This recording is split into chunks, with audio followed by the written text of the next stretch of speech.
It seems like we often think of people from long ago as simple. We imagine them just trying to survive, maybe hunting and gathering, not really thinking about complex stuff. But that's a big mistake. When you look at what they built, what they carved, and how they laid things out, it's clear they were brilliant. They were incredibly observant. They were scientists, engineers, and philosophers in their own way, just without our modern tools. And a huge part of what they focused on was the sky above them. Think about it. Before clocks and calendars, before GPS, how did you know when to plant?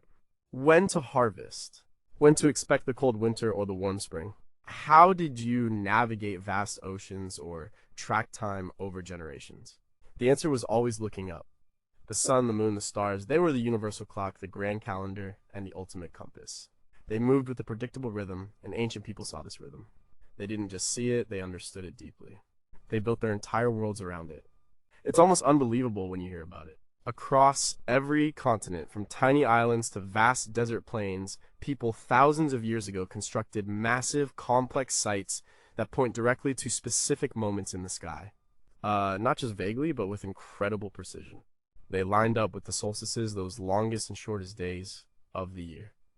They marked the equinoxes when day and night are equal. Some even tracked the cycles of the moon, or the rising and setting of certain stars that meant something special to them. How did they do this? With huge stones, massive earthworks, entire cities even. They moved rocks weighing many tons, sometimes across great distances, and then placed them in patterns that made sense only when you watched the sun or a star pass a certain point on the horizon. This wasn't by accident. This was deliberate. This was advanced knowledge. It wasn't just a simple hut facing the sunrise. These were monumental efforts, requiring huge numbers of people, generations of work, and a deep shared understanding of astronomy. And it leads to so many questions. What did these alignments mean to them? Were they purely practical, like a calendar for farming? Or were they deeply spiritual, ways to connect with their gods or the cosmos? Did they believe these structures could channel cosmic energy? How did their knowledge get passed down without writing for so long? And what else did they know about the stars that we have totally forgotten? We still have so much to learn from these silent stone witnesses to ancient wisdom. This isn't just about a few curious rocks. This is about a global phenomenon, a shared human impulse to understand our place in the universe. It's a story written in stone, earth, and shadow, a message from cultures long gone. And in a moment, we will look at 18 of these incredible places, each one a testament to the brilliance of our ancestors and a source of enduring mystery. Number 18. What secrets does a British stone circle hold about the turning year? Stonehenge sits on Salisbury Plain in Wiltshire, England. It's probably the most famous ancient monument in the world, and it is much older than most people think. It wasn't built all at once. People started making changes to the site around 5,000 years ago, around 3000 BC. They began with a simple circular ditch and bank. Then, over many centuries, they added timber structures and later the huge stones we see today. The biggest stones, called sarsens, were brought from Marlborough Downs, about 20 miles away. The smaller bluestones came from Preseli Hills in Wales, over 150 miles away. Moving these stones, some weighing up to 30 tons, was a huge undertaking. It shows just how important this place was to the people who built it. The most striking thing about Stonehenge is how it lines up with the sun. If you stand in the center of the monument on the summer solstice, the sun rises directly over the heelstone, which stands outside the main circle. And on the winter solstice, the sun sets perfectly between the largest sarsen stones. This isn't a coincidence. Archaeologists and astronomers have confirmed it. This alignment was deliberate. It shows that the builders had a deep understanding of the sun's movements. They knew exactly where the sun would appear at these crucial times of the year. Back in the 1960s, a professor named Gerald Hawkins, an astronomer, used an early computer to study Stonehenge.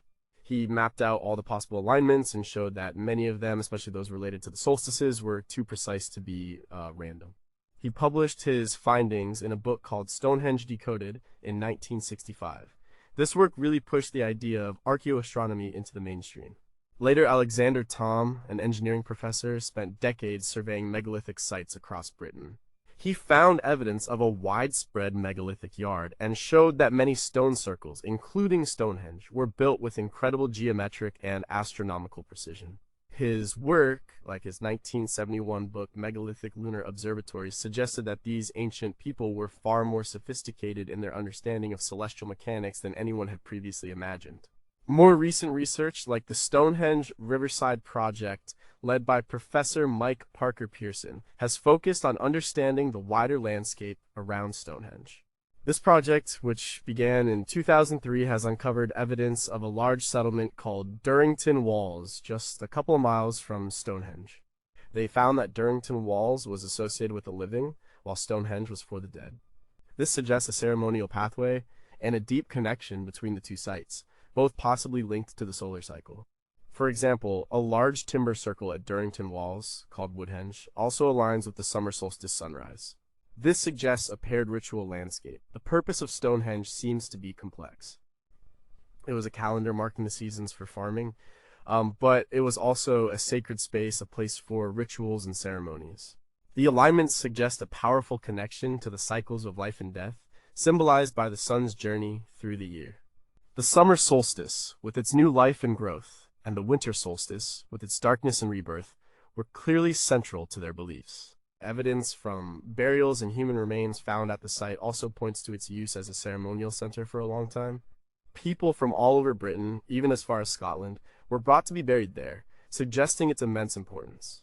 But even with all this research, we still don't know everything. How did they achieve such precise alignments without modern tools? Did they have a specific star in mind for other parts of the year? One we haven't identified. What were the exact ceremonies performed there, ones that required such massive effort? And why, after thousands of years of continuous use, did people eventually abandon building at Stonehenge around 1500 BC? Number 17, did Egyptian pharaohs build star maps on Earth? The Giza Pyramids in Egypt are another global icon sitting just outside modern Cairo. These massive stone structures are monuments to the ancient pharaohs and were built as tombs. The three main pyramids are the Great Pyramid of Khufu, the Pyramid of Khafre, and the Pyramid of Menkaure. The Great Pyramid, built around 2580 to 2560 BC, was the tallest man-made structure in the world for over 3,800 years. It's an incredible feat of engineering. The stones used to build it are huge, some weighing more than a car, and they were quarried, transported, and precisely placed without iron tools, wheels, or even powerful draft animals. What makes the Giza Pyramids truly mysterious is their astronomical alignment. The sides of the Great Pyramid are almost perfectly aligned with the four cardinal directions: north, south, east, and west. This level of precision is astounding. For example, the north-south axis of the Great Pyramid deviates from true north by only about 3/60ths of a degree. Imagine trying to do that with just basic tools. This suggests the builders used a sophisticated method, likely involving observations of stars. One theory is that they used the circumpolar stars, like what we call polaris today, though the pole star was different thousands of years ago, due to precession to find true north. They might have observed two stars as they rotated around the celestial pole, marking their highest and lowest points to find a perfect north-south line. A controversial but very popular theory about the Giza Pyramids is the Orion correlation theory. This idea was put forward by Robert Bauval in the 1990s, notably in his book The Orion Mystery, co-authored with Adrian Gilbert. Bauval suggested that the three main pyramids of Giza are not just aligned with the cardinal directions, but also with the three stars in Orion's belt Alnitak, Alnilam, and Mintaka. He argued that the relative positions and brightness of these stars in the sky, as they would have appeared around 10,500 BC, match the positions and sizes of the pyramids on the ground. This theory is still debated among Egyptologists. Most mainstream scholars agree on the general north-south alignment, but see the Orion correlation as less certain or even coincidental, especially regarding the 10,500 BC date, which is far older than accepted pyramid construction dates. However, the general connection between the pharaohs and the stars is well established. The ancient Egyptians believed their kings, after death, ascended to become stars themselves, particularly among the imperishable stars of the northern sky, circumpolar stars. The narrow shafts within the Great Pyramid, for example, have been interpreted as passages for the pharaoh's spirit to travel to specific stars. One shaft in Khufu's burial chamber points towards Orion, and another points towards Thuban Alpha Draconis, which was the pole star around the time the pyramids were built. These alignments were not just for navigation or timekeeping, they were deeply spiritual, woven into their religion and their beliefs about the afterlife. The precision of the pyramids points to a deep astronomical knowledge. The Egyptians developed a very accurate calendar, primarily based on the annual flooding of the Nile, which they linked to the heliacal rising of Sirius Sopdet to them, the brightest star in the night sky. Sirius would disappear for a period, and then reappear just before sunrise, signaling the imminent flood. This event was incredibly important for their agriculture and entire way of life. They were masters of observation and integrating their knowledge into their monumental architecture. But how did they measure true north so incredibly accurately thousands of years ago? Was the Orion correlation theory just a neat coincidence, or did the pyramid builders truly have a much older, lost knowledge they were reflecting? And what other stellar alignments might exist in the pyramid complex that we haven't yet uncovered or fully understood? Number 16, does a passage grave in Ireland reveal the sun's deepest secrets? Newgrange is a massive passage tomb in County Meath, Ireland. It's part of a larger complex of monuments called Brú na Bóind, which means Palace of the Bóind. This site is incredibly old, dating back to roughly 3,200 BC, making it older than Stonehenge and the Great Pyramids of Giza. It's a huge circular mound, about 250 feet in diameter, built from earth, stones, and turf. The mound is ringed by a curb of 97 large stones, many of them intricately carved with spiral, zigzag, and diamond patterns. Inside, a long passage leads to a cruciform chamber, which contains large stone basins. The most famous feature of Newgrange is its incredible alignment with the winter solstice sunrise. Above the entrance to the passage is a small opening called the roof box. For just a few minutes around the winter solstice, usually between December 18th and 23rd, a narrow beam of sunlight shines through the roof box, travels down the 62-foot long passage, and illuminates the main chamber. It slowly lights up the floor of the chamber, then reaches the back wall where some of the carved stones are. This event lasts for about 17 minutes before the sun's angle changes and the light retreats. It is a powerful and very moving experience for anyone lucky enough to witness it. This isn't an accident. The builders designed Newgrange with this specific event in mind. The precision required to build a structure that could capture the sun's light in such a specific way thousands of years ago is mind-boggling. For archaeologists like Michael J. O'Kelly, who excavated and restored Newgrange in the 1960s and 70s, meticulously documented this alignment. His 1982 book, Newgrange Archaeology, Art and Legend, details how the roof box was carefully constructed to allow this exact phenomenon. He showed that the design was intentional and very sophisticated. The discovery of the roof box and its function changed how we thought about prehistoric people in Ireland. It showed they weren't just building tombs, they were sophisticated astronomers and engineers. They understood the annual cycle of the sun and built a monument to mark its lowest point, the shortest day of the year. This event would have been hugely significant for an agricultural society. It marked the turning point, the promise of longer days, and the return of light and warmth. The purpose of Newgrange was likely multi-layered. It was a burial place, as human remains and grave goods were found within the chamber. But it was also a place of ceremony and ritual, perhaps celebrating the cycle of death and rebirth. The light of the winter solstice could have symbolized hope, renewal, or the connection between the living and the dead. The intricate carvings on the stones, too, suggest a rich symbolic world. Some researchers, like Professor Martin Brennan in his 1983 book, The Stars and the Stones, have explored whether the carvings themselves might relate to astronomical observations or ancient cosmology. But even with all we know, there are still big questions. How did they achieve such precise engineering without metal tools or advanced mathematics? What were the specific beliefs and rituals that accompanied the solstice event inside the chamber?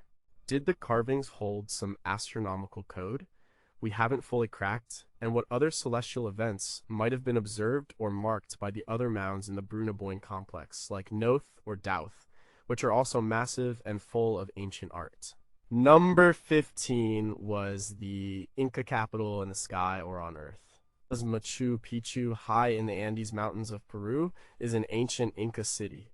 It was built around 1450 AD during the height of the Inca Empire under the rule of Emperor Pachacuti.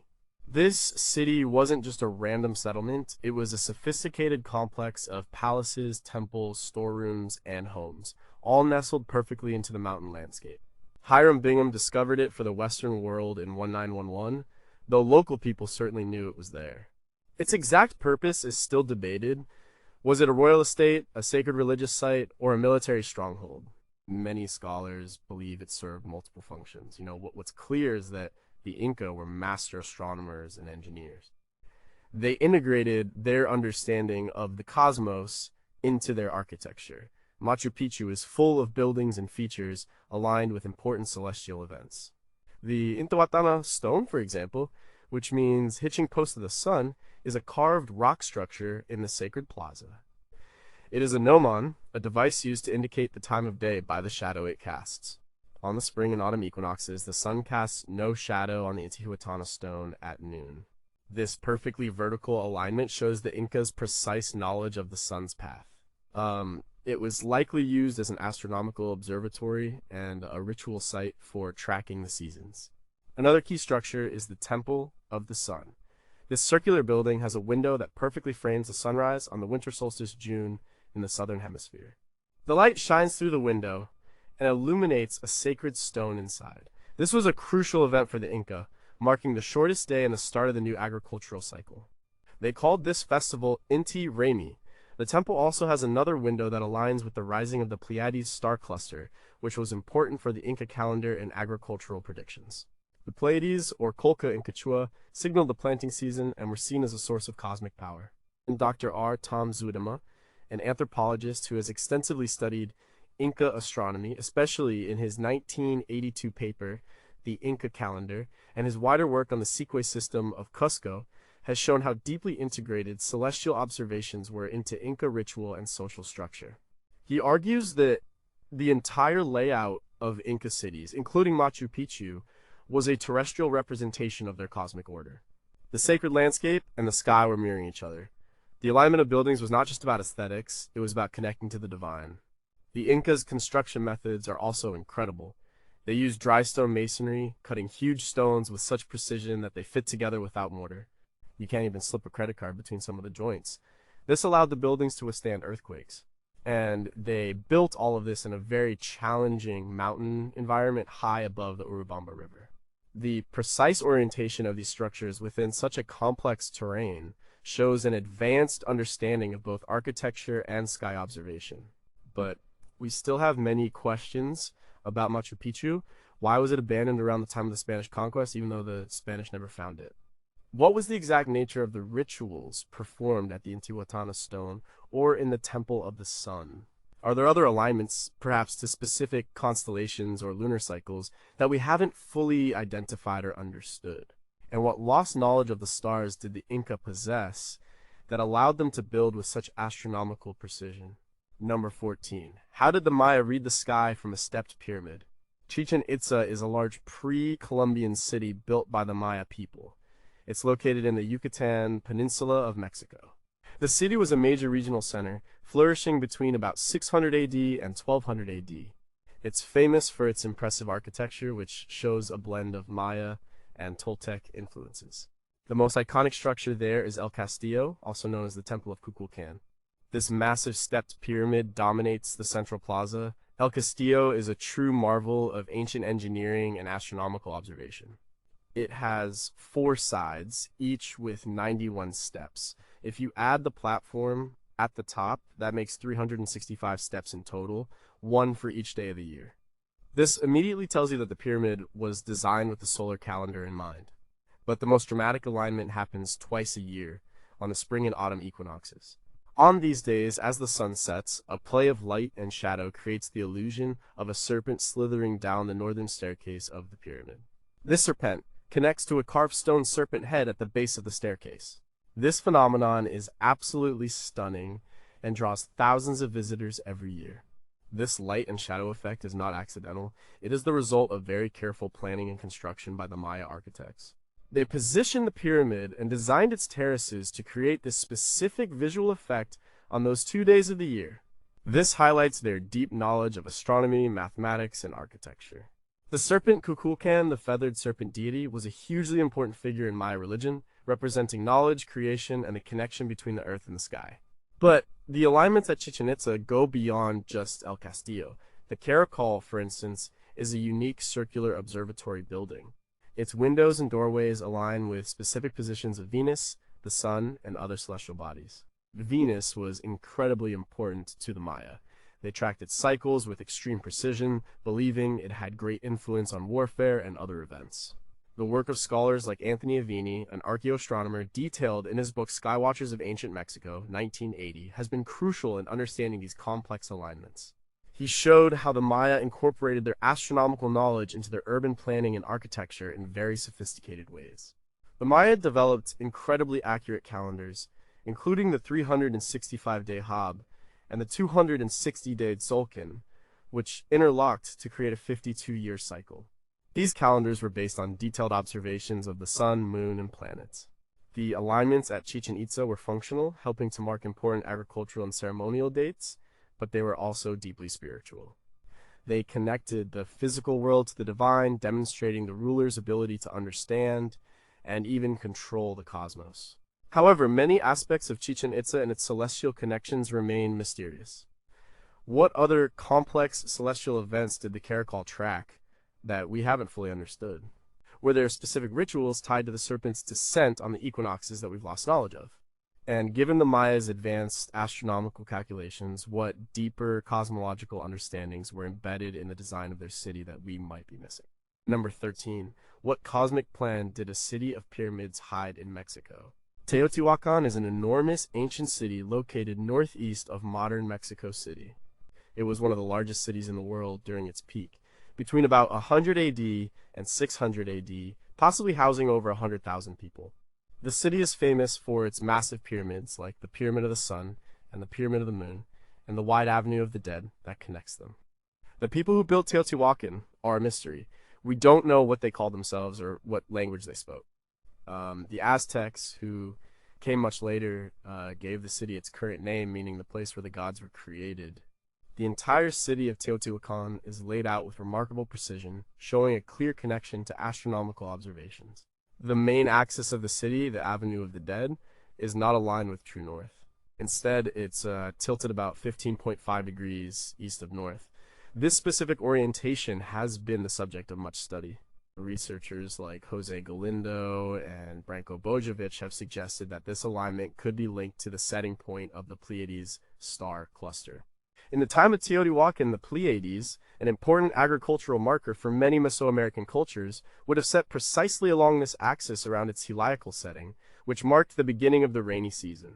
The Pyramid of the Sun is one of the largest structures in Mesoamerica. It's built over a natural cave, which suggests its spiritual significance. Its base is almost exactly 730 feet on each side, and it rises to over 200 feet. The pyramid's east-west axis is also precisely aligned with the rising and setting of the sun on certain days of the year, particularly the 2 days when the sun passes directly overhead. These zenith passages would have been important calendar markers. The Pyramid of the Moon at the northern end of the Avenue of the Dead is also part of this cosmic scheme. It mirrors the shape of the mountain Cerro Gordo behind it. This creates a powerful visual effect, integrating the man-made structure with the natural landscape. The layout of the entire city, with its grid pattern, shows a sophisticated understanding of planning and geometry, all linked to the heavens. Many scholars, including archaeoastronomers like Johanna Broda and Anthony Aveni, have explored these alignments. Their research shows that the Teotihuacanos used a sophisticated knowledge of astronomy to organize their urban space, integrating their understanding of celestial cycles into their daily lives and religious practices. For example, the Templo de Quetzalcoatl, or Feathered Serpent Pyramid, also has carved imagery that likely relates to cosmology and calendrics. The city was not just a place for living. It was a cosmic diagram, a reflection of their worldview. But for all its grandeur, Teotihuacan remains one of the greatest archaeological puzzles. What specific rituals were performed along the Avenue of the Dead during these astronomical events? Why was the city eventually abandoned around 600 AD?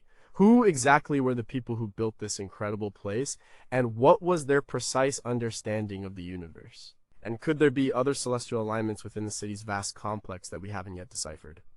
Number 12. How did a field of stones in France track the sun and moon? Carnac is a very special place in Brittany, France. It's famous for its megalithic alignments, vast rows of standing stones. Like, there are thousands of these stones called menhirs arranged in several distinct groups over a large area, stretching for miles. These stones were put in place by Neolithic people roughly between 4500 BC and 3300 BC. That makes them incredibly ancient, even older than Stonehenge in its final form. It's hard to grasp the sheer scale of the effort involved, moving and erecting so many large stones without modern machinery. The most prominent alignments are the Menec, Kermario, and Kurlescan alignments. They consist of hundreds of parallel rows of standing stones, sometimes stretching for over a kilometer. The precise purpose of these alignments has been a subject of intense debate for centuries. One of the strongest theories is that they were used for astronomical observation. Alexander Thome, the Scottish engineer who also studied Stonehenge, spent many years surveying the Carnac alignments in the mid-20th century. He concluded that they were sophisticated astronomical observatories. In his work including Megalithic Lunar Observatories 1971, Thome proposed that the stone rows, combined with natural features in the landscape like hills, were used to track the complex movements of the moon, particularly its 18.6-year cycle, the lunar standstill. He suggested that some alignments pointed to the moon's extreme rising and setting points on the horizon. This required an astonishing level of observation and geometrical understanding from prehistoric people. Besides lunar alignments, some researchers also believe that the Carnac stones track the sun. For example, there are arguments that some of the alignments point to the solstices or equinoxes. The way the lines of stones converge or fan out, or how they relate to burial mounds and other structures in the area, all suggest a deliberate design linked to celestial events. It's not just a random collection of rocks, it's a carefully planned landscape. The sheer number of stones and the time it would have taken to build these alignments speak to their importance. They probably serve multiple functions: a calendar for agricultural purposes, a sacred landscape for rituals, and perhaps even a territorial marker. For the people living in Neolithic Brittany, understanding the cycles of the sun and moon would have been crucial for their survival, dictating planting, harvesting, and seasonal migrations. But the vastness and complexity of Karnak still leave us with so many unanswered questions. How did they organize such a massive workforce over so many centuries to erect thousands of stones? What were the specific rituals or ceremonies performed within these vast stone rows? And if they were indeed lunar observatories, how did ancient people track the subtle 18.6-year cycle of the moon with such precision, given its fluctuating horizon positions?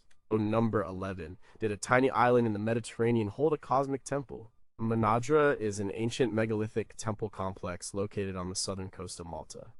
It's one of several impressive prehistoric temples on the island, and it dates back to the Gantija phase, between roughly 3600 and 3200 BC.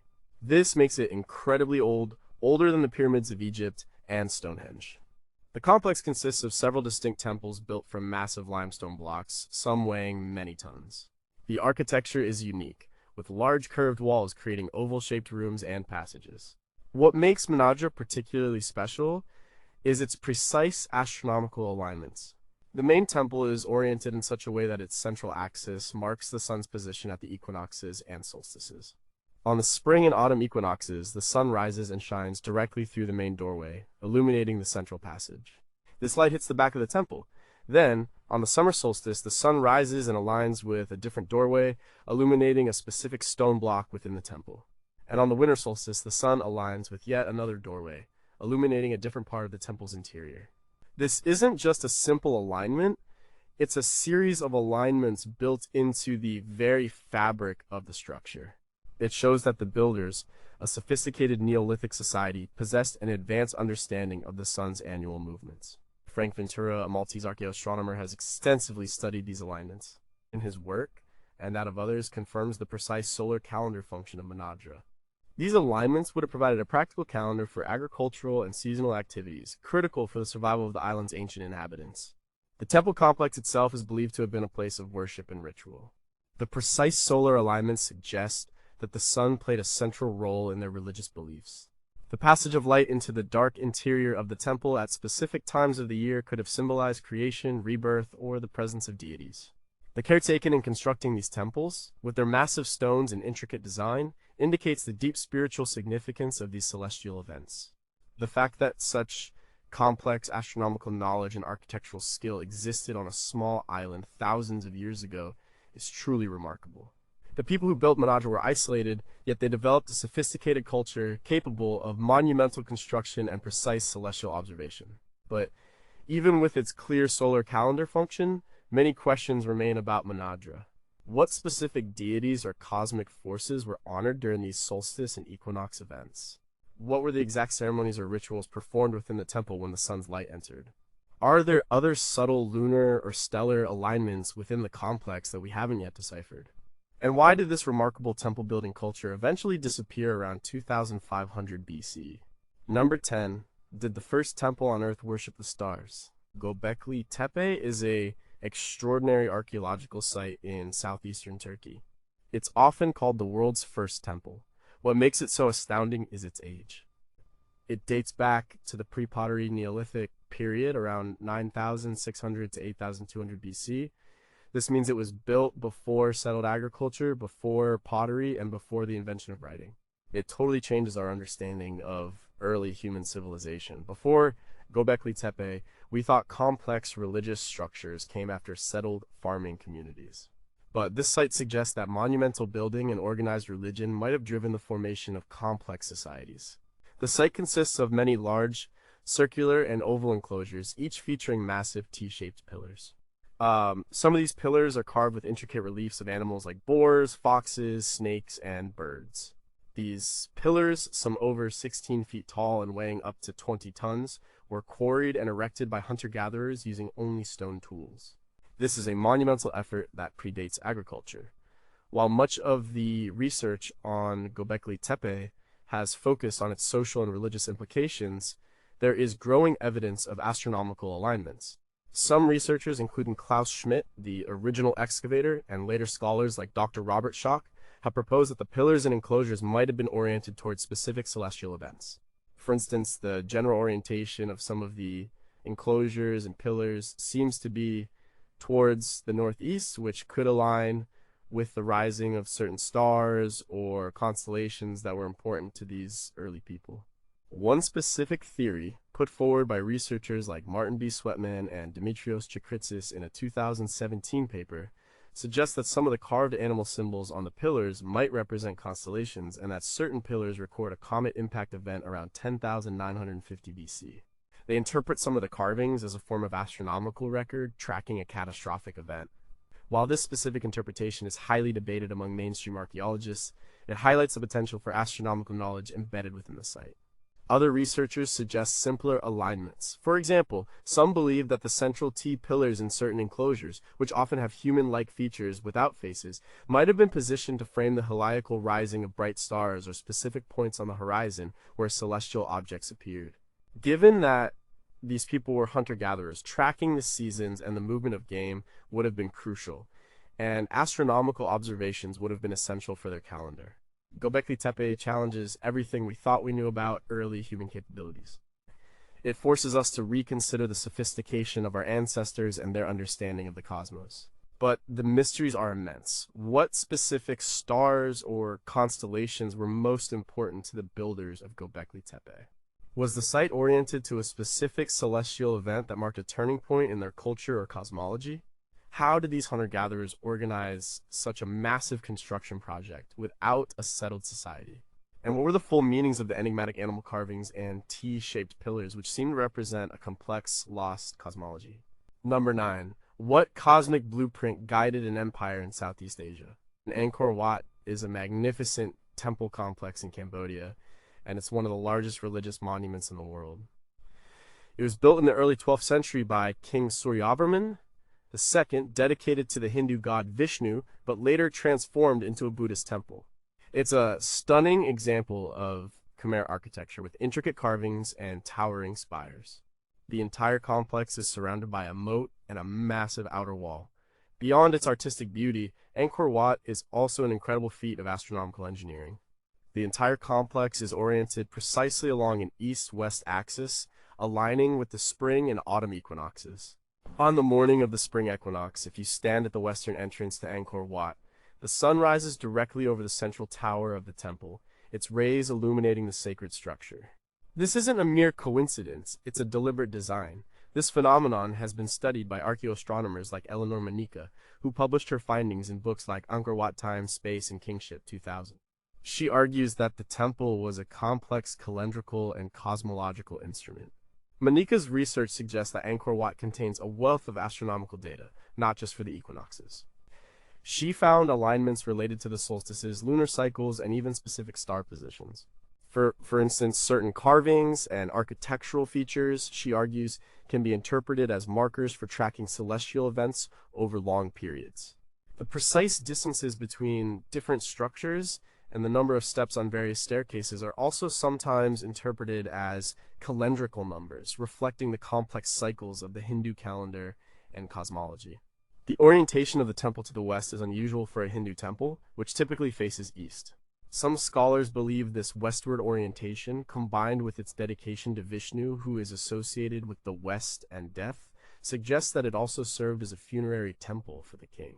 This would make the equinox sunrise alignment even more symbolic, but perhaps representing the king's divine journey or rebirth in sync with the cosmos. The builders of Angkor Wat clearly had a profound understanding of astronomy and its integration with religious beliefs. They used their knowledge to create a living cosmic diagram on Earth, reflecting their understanding of the universe and their king's divine role within it. The entire city of Angkor, of which Angkor Wat is the centerpiece, was built to mirror the cosmic order, with temples representing Mount Meru, the mythical home of the gods, surrounded by oceans, the moats. But the sheer complexity of Angkor Wat's celestial design leaves many questions. Did the architects aim for specific stellar alignments beyond the sun? What specific religious ceremonies were performed during these precise equinox sunrises? How did they manage to achieve such precise measurements and alignments over such a vast construction site without modern tools? And are there other hidden astronomical codes within its vast reliefs and architectural details that we have yet to fully understand? Number 8. What did ancient Americans map with earth and sky? Poverty Point is a remarkable prehistoric earthwork complex located in northeastern Louisiana, USA. It's one of the largest and most complex hunter-gatherer settlements in North America, dating back to around 1700 to 1100 BC. That means it was built by people who were not yet practicing settled agriculture, which makes its scale and complexity even more astonishing. The site consists of 6 concentric earthen ridges, forming a C shape with several mounds, including a massive bird-shaped mound arranged around a central plaza. The scale of Poverty Point is immense.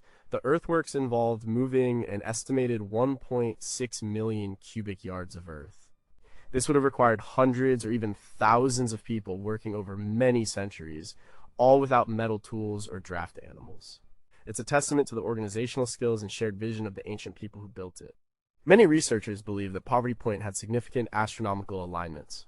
The entire layout of the site, particularly the C-shaped ridges and the placement of the mounds, seems to be oriented to track celestial events. Archaeologists, such as Kenneth L. Feeder, in his work on North American prehistory, often discuss the sophisticated nature of these sites. The central plaza, for instance, might have been used as a giant calendar. Specifically, some researchers suggest that the prominent east-west axis of the site and the placement of various posts or markers would have aligned with the summer and winter solstices. For example, Dr. William Hagg, an early excavator, noted the site's general orientation. More recently, Dr. Joe Saunders and others have examined the precise alignment of the central ridge with the equinox sunrises and sunsets. They argue that the geometry of the site allowed for accurate tracking of the sun's position throughout the year, marking the changing seasons. This would have been crucial for hunter-gatherers, helping them to predict seasonal changes in resources and hunting patterns.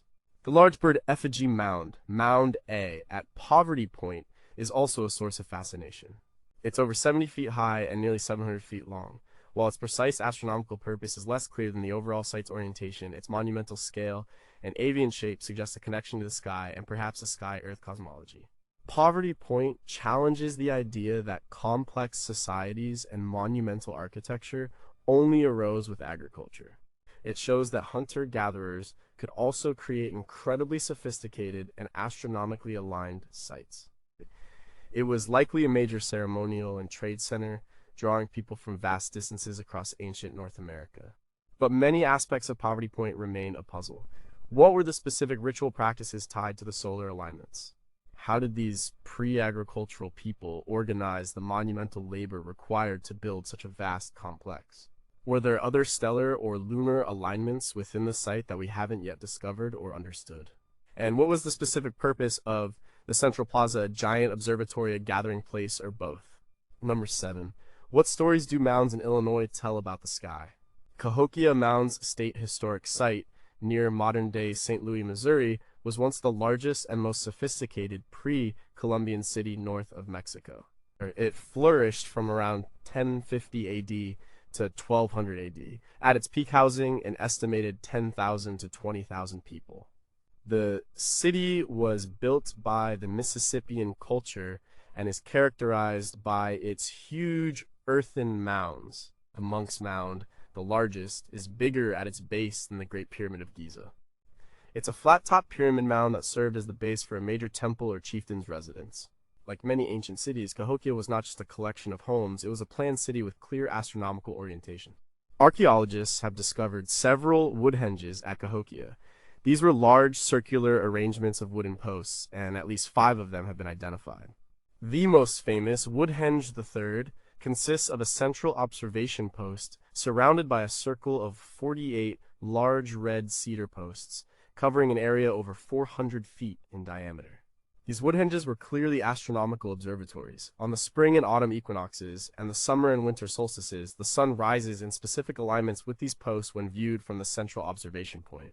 Dr. Warren Witry, an archaeologist, discovered and meticulously studied Woodhenge III in the late 1960s and 70s. What his work, documented in various archaeological reports and discussions, showed that the posts were carefully placed to mark these critical solar events.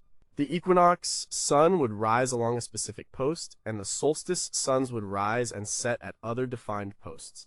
These alignments were absolutely crucial for the Mississippian people. Cahokia was an agricultural society, relying heavily on corn farming. Knowing the exact timing of the seasons was vital for planting and harvesting. The wood henges served as giant calendars, allowing priests or astronomers to predict these important dates and announce them to the community. This would have given the religious and political leaders immense power, as they were seen as being in tune with the cosmos. The overall layout of Cahokia, with its grand plaza and the precise orientation of Monk's Mound, also seems to reflect celestial principles. The city was a cosmic map on Earth, connecting the people to the cycles of the sun and the heavens. The people of Cahokia were not primitive. They were sophisticated engineers, astronomers, and city planners. But despite knowing about the wood henges, many questions about Cahokia remain. What other celestial events, besides the sun's solstices and equinoxes, were observed or tracked from these wood henges? Were there specific ceremonies or rituals performed at these posts during these astronomical events? And why, after flourishing for centuries, was Cahokia dramatically abandoned around 1300 AD, leaving behind its massive mounds and silent observatories? Number 6. What message did a giant snake in Ohio send to the sky? The Great Serpent Mound is a truly unique ancient effigy mound located in Adams County, Ohio, USA. It's an enormous earthen sculpture, over 1,300 feet long, depicting a serpent winding through the landscape. The serpent's head points northeast, and its body coils and twists through 7 curves before ending in a triple coiled tail. It was built by prehistoric Native Americans, likely by the Fort Ancient culture around 1070 AD, though some earlier theories attributed it to the Adena culture around 300 BC. Recent radiocarbon dating generally supports the younger date. The serpent mound is not just a random design. Its curves and orientation align with significant astronomical events. The head of the serpent points to the summer solstice sunrise. The center of one of its coils aligns with the equinox sunrise, and another section aligns with the winter solstice sunrise. This suggests that the entire mound functions as a massive immobile calendar or observatory. Early researchers like Frederick Ward Putnam from Harvard's Peabody Museum in the late 19th century suspected astronomical alignments. More definitive studies in the 1980s by researchers like Ross Hamilton and William F. Romaine confirmed these solar alignments. Romaine, in his book Ancient Earthworks and the Stars 2000, meticulously mapped the mound and its relationship to the sky. He showed that the serpent's head, the first coil and the second coil, correspond precisely to the sunrise positions on the summer solstice, the equinoxes, and the winter solstice, respectively. This makes the Great Serpent Mound a remarkable example of archaeoastronomy. For the people who built it, tracking the sun's annual journey would have been crucial for farming and ceremony. But the form of a serpent suggests more than just a practical calendar. The serpent is a powerful symbol in many ancient cultures, often associated with creation, fertility, rebirth, and the cycles of life and death. The mound may have symbolized the cosmic serpent, a deity or force that guided the sun through its annual journey. The mound is built on a high plateau overlooking Ohio Brush Creek, adding to its mystique. Its prominent location means it could have been seen from a distance, possibly serving as a territorial marker or a sacred landscape feature. The effort involved in constructing such a massive and precisely aligned earthwork speaks to the importance of the celestial observations and the spiritual significance of the serpent. But even with clear solar alignments, many questions persist about the Great Serpent Mound. What specific cultural or religious beliefs were tied to the serpent and its celestial alignments? Why was such a massive earthwork created in this particular serpentine form? Are there any other lunar or stellar alignments embedded within its curves that we haven't fully deciphered? And what happened to the people who built it, and what was the true extent of their astronomical and cosmological knowledge? Number 5, did a forgotten mountain in Macedonia serve as an ancient calendar? Kokino is an ancient archaeoastronomical site located in North Macedonia near the border with Serbia. It's situated on a volcanic rock observation platform at an altitude of about 3,300 feet. The site dates back to the early Bronze Age, around 19th to 17th century BC. That makes it one of the oldest known astronomical observatories in the world. It was discovered for modern science in 2001 by the archaeologist Jovica Stankovsky. The Kokino is not a built structure in the traditional sense, like Stonehenge. Instead, the ancient inhabitants used natural rock formations and carefully carved markers in the stone to track celestial events. There are 4 large stone seats or thrones carved into the main rock, and a number of carved markers, lines, and holes on the eastern horizon. These markers align with the rising points of the sun at the solstices and equinoxes, as well as the rising points of the moon during its major standstills. The most prominent alignments are with the summer and winter solstices. On these days, the sun rises precisely over specific carved markers on the eastern horizon when viewed from one of the main seats. This allows for very accurate tracking of the longest and shortest days of the year. The moon's cycles were also tracked, specifically its maximum declinations, which occur during its 18.6-year standstill cycle. This indicates a very advanced understanding of both solar and lunar movements. Stankovsky and his team, along with astrophysicist George Senev, meticulously documented these alignments. Their research, published in scientific papers and presented at conferences, confirmed that Kokino functioned as a sophisticated calendar and observatory. The precision of the markers, carved directly into the natural rock, allowed the ancient people to determine the exact time of year, crucial for agricultural practices and ceremonial cycles. The site also has an upper platform with a throne that seems to have a specific alignment with the equinoxes, further cementing its role as a multifaceted observatory. The very act of carving these markers into the living rock suggests a sacred connection to the landscape and the sky. The location itself, high on a volcanic hill, would have offered an unobstructed view of the horizon, perfect for astronomical observations. Kokino provides valuable insight into the astronomical knowledge of early Bronze Age cultures in the Balkans. It shows that people living thousands of years ago, without written language or advanced tools, were capable of building sophisticated observatories by adapting their natural surroundings. But many questions still surround Kokino. What specific deities or rituals were associated with these celestial observations? Were there other stars or constellations they tracked from this elevated platform? Who were the specific people or groups who maintained this knowledge and carried out these observations? And what was the full extent of their astronomical knowledge given their precise tracking of the moon's complex cycle? Number 4, did a sun god enter his temple in Egypt twice a year? Abu Simbel is an extraordinary ancient Egyptian temple complex located on the western bank of Lake Nasser in southern Egypt. It consists of 2 massive rock-cut temples. The larger one, the Great Temple, was built by Pharaoh Ramesses II in the 13th century BC. It is dedicated to the gods Amun, Ra, Horakti, and Ptah, as well as to Ramesses II himself, who was considered divine. The temple's facade features 4 colossal statues of Ramesses, the second, each over 65 feet tall. What makes Abu Simbel truly famous is its astonishing solar alignment. The temple was carved into the solid rock in such a way that, twice a year, on specific dates, the rays of the rising sun penetrate deep into the temple's interior. The light travels through a 200-foot-long passage, past several chambers, and illuminates the statues of the 4 deities seated in the innermost sanctuary. These 2 dates are typically February 22nd and October 22nd, though some sources mention February 20th and October 20th due to slight calendar shifts over millennia. It's believed that these dates correspond to Ramesses II's accession to the throne and his birthday, making it a highly personal and powerful celestial event for the pharaoh. The statues of Ra-Harakti and Amun, deities associated with the sun, are fully illuminated. The statue of Ptah, a god associated with darkness, usually remains in shadow, even during this event. This level of precision and symbolic meaning is incredible. The construction of Abu Simbel was a monumental task, but its relocation in the 1960s was an even more astounding feat of engineering. When the Aswan High Dam was built, the temples were threatened with submersion by the rising waters of Lake Nasser. Between 1964 and 1968, an international team of archaeologists and engineers, led by UNESCO, dismantled the entire complex into over 1,000 blocks, some weighing 30 tons, and reassembled it on higher ground, 200 feet above its original location. This operation cost around $40 million. Miraculously, the new location was painstakingly reconstructed to preserve the original solar alignment, though there are slight variations in the exact timing of the sun's illumination due to the precise difference in latitude and longitude.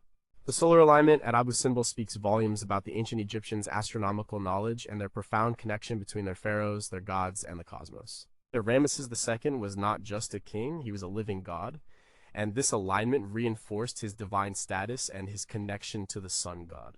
But for all its grandeur, questions remain. How did the ancient engineers calculate the precise angle and depth required for the sun's rays to penetrate so far into the rock-cut temple, twice a year, thousands of years ago? What exact rituals or ceremonies were performed during those brief moments of illumination in the inner sanctuary? And were there any other subtle stellar or lunar alignments within the complex that were lost during the relocation or simply haven't been fully understood? Number 3, did giant geoglyphs in Peru map the stars for invisible beings? The Nazca lines are geoglyphs, enormous designs etched into the desert floor in the Nazca Desert of southern Peru. They cover an area of about 170 square miles between the towns of Nazca and Palpa. These lines were created by the Nazca culture between 500 BC and 500 AD. They depict various figures, including animals like hummingbirds, lizards, monkeys, pelicans, fish, and spiders, as well as geometric shapes like trapezoids, triangles, and spirals, and simple straight lines. Some of these figures are hundreds of feet long, so large they can only be fully appreciated from the air. The Nazca lines were made by simply removing the reddish-brown iron oxide-coated rocks from the desert surface, exposing the lighter-colored soil underneath. Because the area is one of the driest places on Earth, with almost no wind, the lines have been remarkably preserved for thousands of years. The purpose of the Nazca lines has been a huge mystery, leading to many theories, some quite outlandish like alien landing strips. However, one of the most persistent and well-researched theories is that they served an astronomical or calendrical function. Dr. Paul Kosak, an American professor, was one of the first to study the lines systematically in the 1940s. He noticed that some of the straight lines pointed to the summer solstice sunrise. He called the Nazca lines the largest astronomy book in the world. Later, Maria Ricke, a German mathematician and archaeologist, dedicated over 40 years of her life to studying, measuring, and preserving the Nazca lines. Her extensive work, detailed in her book Contribution to the Geometry and Astronomy of Nazca 1968, argued that many of the lines and figures had astronomical significance. She proposed that some of the animal figures represented constellations or celestial phenomena, and that the straight lines were aligned with the rising and setting of various stars and solar positions. For example, she suggested that the spider geoglyph might relate to the constellation Orion, and the monkey to Ursa Major or Ursa Minor. More recent research, while cautious about some of Ricke's specific star identifications due to the slow shift of stars over millennia precession, generally supports the idea of an astronomical or calendrical function. Many of the straight lines and trapezoids do align with solar and lunar events or with the rising points of certain prominent stars. The Nazca people were an agricultural society, living in a very arid environment. Knowing the precise timing of the seasons, the availability of water, and the cycles of planting and harvesting would have been crucial for their survival. The lines could have been a giant, highly visible calendar, perhaps used for ritual processions or ceremonies during important celestial events. The scale and permanence of the Nazca lines suggests they were incredibly important to their creators, possibly as a way to communicate with their gods or to ensure the fertility of the land. But the Nazca lines still hold so many secrets. How did the Nazca people lay out such enormous and precise figures without the benefit of aerial views or sophisticated surveying tools? What were the specific meanings of each animal and geometric figure in their cosmology? Were some of these lines intended for spirits or deities to observe from the sky? And what other celestial alignments, perhaps related to specific constellations important to their beliefs, are still hidden within this vast desert canvas? And number 2 were the Standing Stones of Scotland, a cosmic clock. The Callanish stones, sometimes called the Stonehenge of Scotland, are a remarkable megalithic complex on the Isle of Lewis in the Outer Hebrides, Scotland. This site dates back to the late Neolithic period, around 2900 to 2600 BC. It consists of a central stone circle of 13 stones, with a massive monolith in its heart, surrounded by avenues of standing stones that stretch out like a cross. A chambered tomb is also integrated into the central circle. Like many ancient stone circles, the Callanish stones show clear evidence of astronomical alignments. The most striking alignment is with the moon. The central stone circle and the avenues are oriented in such a way that they frame the moon's extreme standstill. This is a complex lunar event that occurs only once every 18.6 years, when the moon reaches its most southerly rising point on the horizon. During this rare event, the full moon appears to lie down on the mountain ridge of a distant hill called Mount Clisham when viewed from the center of the Callanish circle. This phenomenon, often called the Shining One, would have been incredibly dramatic and required generations of observation to fully understand and incorporate into the site's design. Professor Alexander Thom, in his extensive work on megalithic sites across Britain, particularly highlighted Callanish as a prime example of an ancient lunar observatory. His detailed surveys and calculations strongly supported the idea that the Callanish stones were intentionally built to track these complex lunar cycles. The central monolith itself is a powerful focal point, over 15 feet tall. The avenues of stones extending from the circle create corridors that might have been used for ritual processions during these celestial events. The chambered tomb within the circle suggests a connection between the living, the dead, and the cosmic cycles. For the Neolithic people of Lewis, tracking the moon, a powerful symbol of fertility and change, would have been deeply significant, likely tied to their spiritual beliefs and practical needs. The precision required to observe and then build a monument to such a subtle and long cycle lunar event is truly astonishing. It shows a level of dedication and astronomical knowledge that we are only just beginning to appreciate. The Callanish stones are not just random rocks, they are a sophisticated calendrical device and a profound sacred space. But despite years of study, the Callanish stones hold many mysteries. What specific beliefs and rituals were performed during the Shining One moonrise or other lunar events? Were there specific stars or constellations that were also tracked from this complex? How was the knowledge of the moon's complex 18.6-year cycle accumulated and passed down over generations without written records? And what was the full meaning of the central monolith and the tomb within the circle in their cosmology? Number 1, can stones in Australia reveal the first calendar? Wurdi Yuang is an ancient stone arrangement located in Victoria, Australia. It was built by indigenous Australian people, specifically the Wathaurong, a Kulin nation. This site is incredibly old, possibly dating back more than 11,000 years, which would make it one of the oldest astronomical observatories in the world, possibly even older than Göbekli Tepe. Its age is still being debated, with some estimates placing it at 1,000 to 10,000 years old, but the older estimates are gaining traction due to new dating techniques in comparison with other ancient Aboriginal sites. The arrangement consists of about 100 basalt stones, forming an egg-shaped or oval ring, approximately 160 feet in diameter. What makes Wurdi Yuang remarkable are its precise astronomical alignments. 3 prominent stones at the western end of the circle point directly to where the sun sets on the summer solstice, the winter solstice, and the equinoxes. This isn't a coincidence, it is a clear and deliberate astronomical calendar. Dr. Duan Hamaker, an astronomer and cultural studies scholar, has done extensive research on Wurdi Yuang and other indigenous Australian astronomies. In his work, including books like The First Astronomers, How Indigenous Elders Read the Stars 2022, and his various academic papers, he meticulously documented these alignments. He confirmed that the stones accurately marked the solstices and equinoxes, which were crucial for indigenous Australians to track the seasons, predict weather patterns, and manage their hunting and gathering cycles. The Wurdi Yuang site shows that indigenous Australians were sophisticated astronomers, building complex stone structures to observe and track celestial events. This challenges the old colonial idea that Aboriginal people were primitive and had no complex science. Their astronomical knowledge was deeply integrated into their culture, their Dreamtime stories, and their understanding of the land. They had a profound connection to the sky and used it to inform every aspect of their lives. The stones are generally low to the ground, unlike the towering megaliths of Stonehenge, but their arrangement and precision are no less impressive. They represent a long tradition of astronomical observation and knowledge that stretches back thousands of generations. The fact that this knowledge was passed down orally for so long, and that the physical markers still exist, is a testament to the enduring wisdom of these cultures. But despite the clear solar alignments, many questions remain about Wurdi Yuang. What specific ceremonies or stories were associated with the solstice and equinox alignments at this ancient site? Were there other stellar or lunar alignments within the stone circle that we haven't yet deciphered, perhaps tied to specific constellations important in Aboriginal cosmology? How was such precise astronomical knowledge maintained and transmitted through oral tradition for potentially tens of thousands of years? What other ancient astronomical sites might be hidden across the vast Australian landscape, waiting to be rediscovered and understood?